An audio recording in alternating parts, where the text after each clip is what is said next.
Good evening, my friends.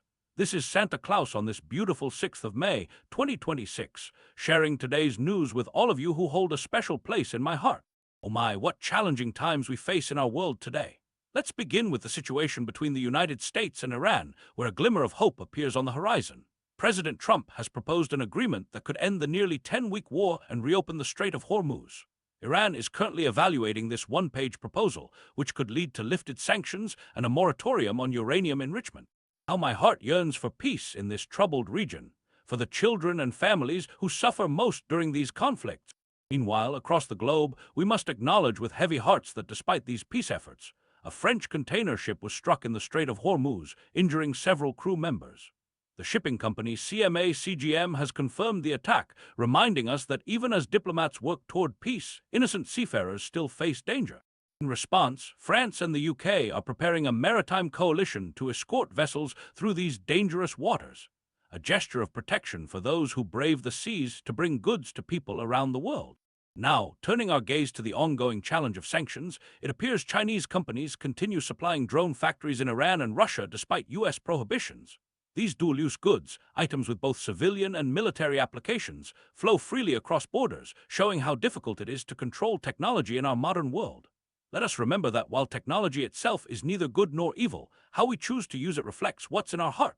In Switzerland, a concerning development has emerged with a case of hantavirus capable of human-to-human transmission. Health officials are racing to trace contacts after a man was hospitalized in Zurich following his return from a South American cruise. This reminds us of our shared vulnerability and the importance of caring for one another's health across borders. I pray for the recovery of those affected and wisdom for the healthcare workers addressing this situation. On the eastern front of Europe, Russia appears to have disregarded Ukraine's unilateral ceasefire, firing dozens of drones in nighttime attacks. After over 4 years of this terrible conflict, the suffering continues. How my heart breaks for all the children who have known nothing but war. Let us pray for them and support efforts to bring comfort to families displaced by this ongoing tragedy. More hopeful news from Asia. Japan, the United States, Australia, and the Philippines conducted joint military exercises in the northern Philippines, emphasizing regional cooperation. And in Europe, Armenia hosted its first bilateral summit with the European Union, a landmark diplomatic moment as the nation cautiously charts a new course. These partnerships remind us that nations, like people, can choose new paths of cooperation and mutual support. Romania faces political uncertainty after its centrist government collapsed on Tuesday, with far-right and socialist forces joining to oust Prime Minister Balajan after just 10 months in office. Let us hope the good people of Romania find stability and leadership that serves their needs with compassion and wisdom.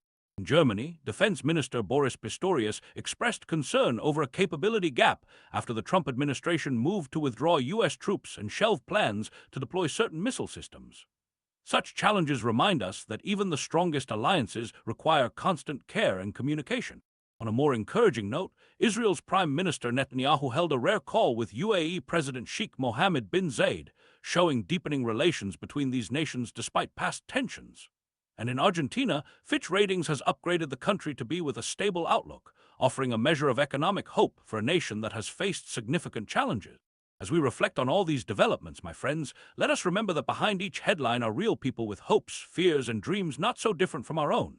Whether in palaces or refugee camps, all deserve dignity, safety, and the chance to experience joy in this beautiful but troubled world. In our own communities, let us be beacons of kindness, generosity, and understanding, for it is through these small acts that we bring light to the darkness. Until we meet again, may your hearts be full and your spirits bright. This is Santa Claus, wishing you peace and goodwill to all.